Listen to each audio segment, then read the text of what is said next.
This week I was reminded that at the Peterborough Cathedral in England, the ceiling of the cathedral is decorated with these ornamental representations of different symbols of the Christian faith. You have bread, cup, um, you have crosses, and then in the midst of all of that, there are also the soles of Jesus' feet, which is not normally a symbol we think of the Christian faith. But of course, that would be what the disciples saw from their vantage point when Jesus ascended into heaven. I hadn't really thought about the mechanics or the logistics of Jesus' ascension. It is interesting to think about, and an interesting entry point into this sermon.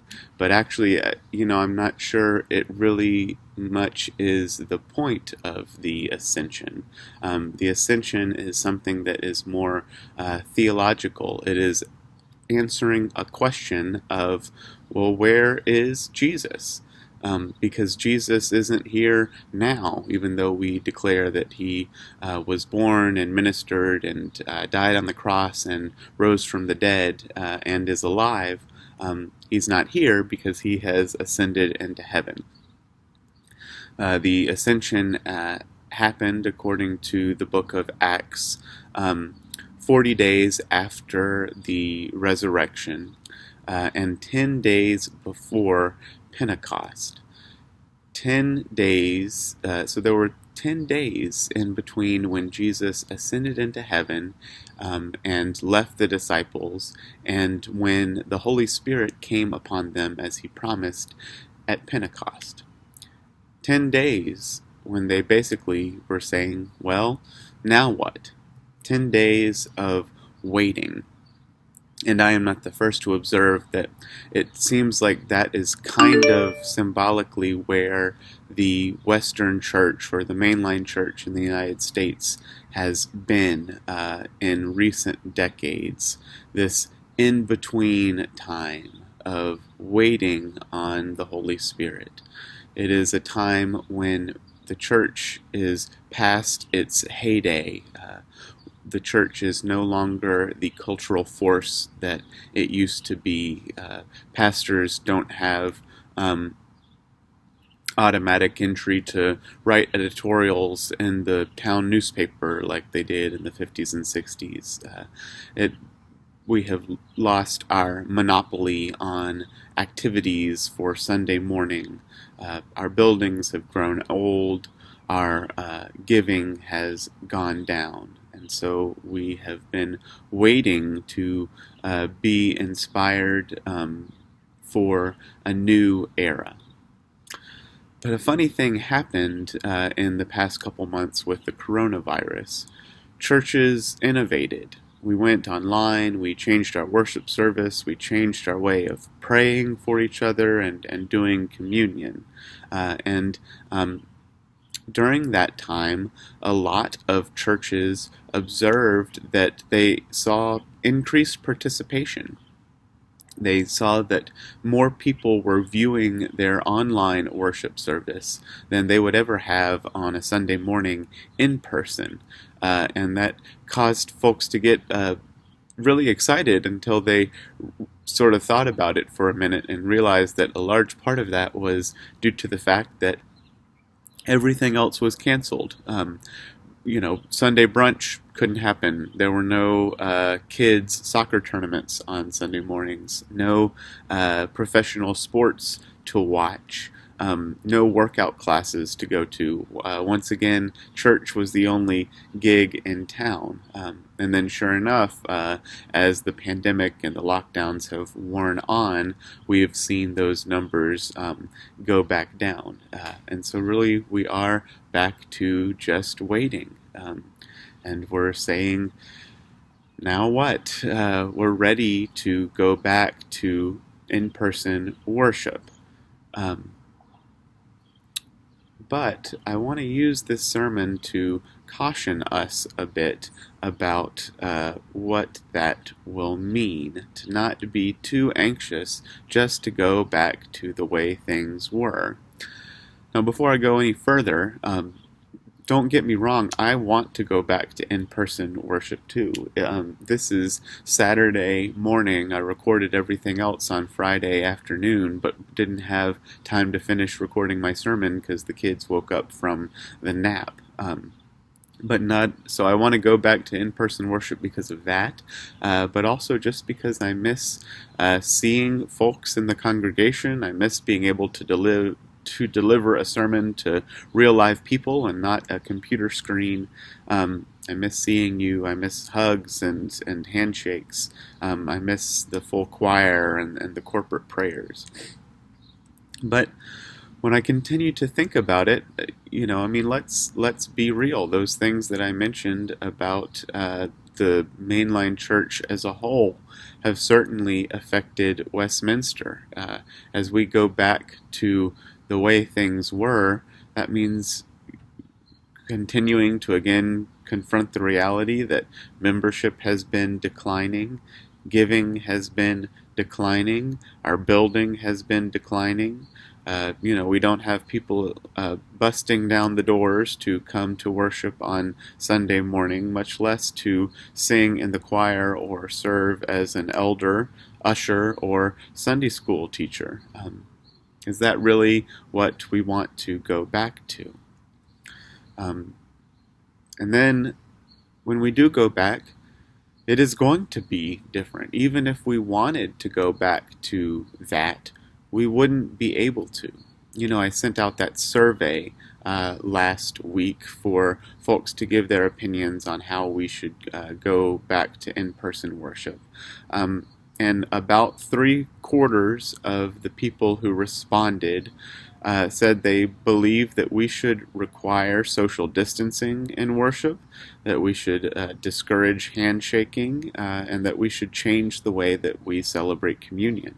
And about 60% believe that we should require people to wear masks, meaning that when we go back to in-person worship, and if you're not wearing a mask, about 2 out of every 3 people you're worshiping with will probably feel a little uncomfortable around you. And then over half of the people believe that we should change the way that we receive the offering. And over 3/4 of people who responded indicated that they feel that we shouldn't return to in-person worship quite yet. And over 2/3 say that online worship would be equally acceptable or better than an in-person worship service with all of those modifications and restrictions. So all that is to say that judging by those results, regardless of what we are advised by Health and Human Services or public officials or experts, most of our congregation isn't ready to return to the sanctuary yet. And so in keeping with this text, when we do return, we need to be inspired by the Spirit. When we do return, it should be different in a good way. We have already been in an interim ministry period, in a period when we're evaluating who God is calling us to be and what God's calling us to do. And so I hope we'll continue to lean into that as we return to worship, that as we evaluate how to do that, we will look at our worship and see how we can make it better. And so at the session meeting this coming Tuesday, I'm going to ask the session to authorize a return to worship task force, a group of people who will look at the survey results and who will also study the advice from public health experts and church leaders, as well as just examining how our worship was before the pandemic, and make a plan for how we're going to go back to worship. What will worship look like in the short term and in the medium term when we go back and when we go back to worship in the sanctuary. And so, in the spirit of that, I hope that you will consider whether or not you would like to be a part of that task force. And if you are one of those who really wants to get back to in-person worship as soon as possible, then I really hope you'll consider being on that task force. But I hope everyone, regardless of if you're part of that official group or not, I hope that in the next week or so, you will take some time and reflect on where you have seen the Spirit moving, how God has spoken to you over the past couple months when we have had this online worship. Next week is Pentecost, and for our online worship service for Pentecost, when we celebrate the coming of the Holy Spirit and hear the story of all the apostles being able to speak in tongues and give testimony. For our worship service, I want to bring examples of what you all have reflected on or shared. So make a video or put your thoughts in an email and send it to me and share where you have seen the Spirit moving, where you have glimpsed signs of change and of revolution as the church is ushered into a new period of existence and what I believe will be relevance. And to do that, let me give you an example of the things that I have felt inspired by and where I think the Spirit is moving. I've had this vision that we could have hybrid online and in-person worship in the future. And what I mean by that is we would gather for worship in the sanctuary, but we would have the technology and screen in place to where some elements of worship would be led by someone who is physically in the room, and other elements of worship would be recorded by someone in their home during the week. Or maybe some elements would be broadcast on a screen live by someone who is in a different place, maybe a college student who is away at college, or a member who is on vacation, or a church member who has moved recently to a new city. Maybe we will continue texting our prayer concerns during worship, and when we have the prayers of the people, you'll be able to text your prayer concerns to me, and then I'll share them during the prayer. Another way that I have been inspired is, I've spent more time online in the past few weeks than I think everyone has, and it has really brought to the forefront something that was happening before the pandemic, and that is that we need online ministry, not just online worship, but the church needs to be an organization that sees the internet as a mission field, especially those places. I think of online comment boards. One adage of the 21st century is never read the comments, because people are ugly to each other. People use their voice on the internet to sow division and partisanship and fear, and what would it look like for Westminster to have some sort of ministry where we are people in various comment boards who practice compassion and practice humility and practice listening, to shed light more than just heat in those spaces on the internet. And then, finally, I am hopeful that in the coming period, as we return to worship, we will continue having more than just one lay worship leader during our worship service. The word liturgy, which normally we think of as just the order of our worship service, what that literally means in Greek is the work of the people. That worship is the work of the people.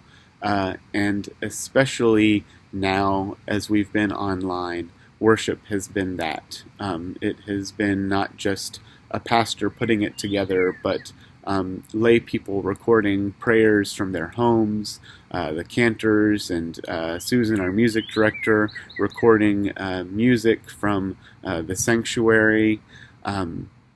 Liza putting together the worship service, Emily putting together the bulletin, and so I hope we will continue to have that increased involvement as we go back.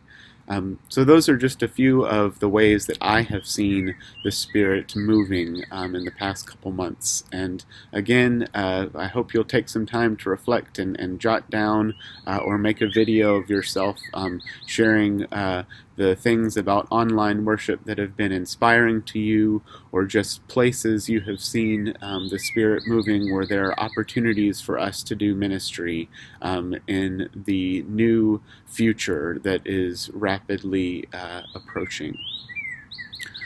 And finally, as I close, when we think about the ascension, the biggest point to make about Christ's ascension is that it affirms that God is in charge, that Christ is actively ruling in heaven from the right hand of God. And so since Jesus is King, the Spirit will always empower the church. The Spirit will always be inspiring the church, which is something that we need to remember during times of change, because times of change necessitate death.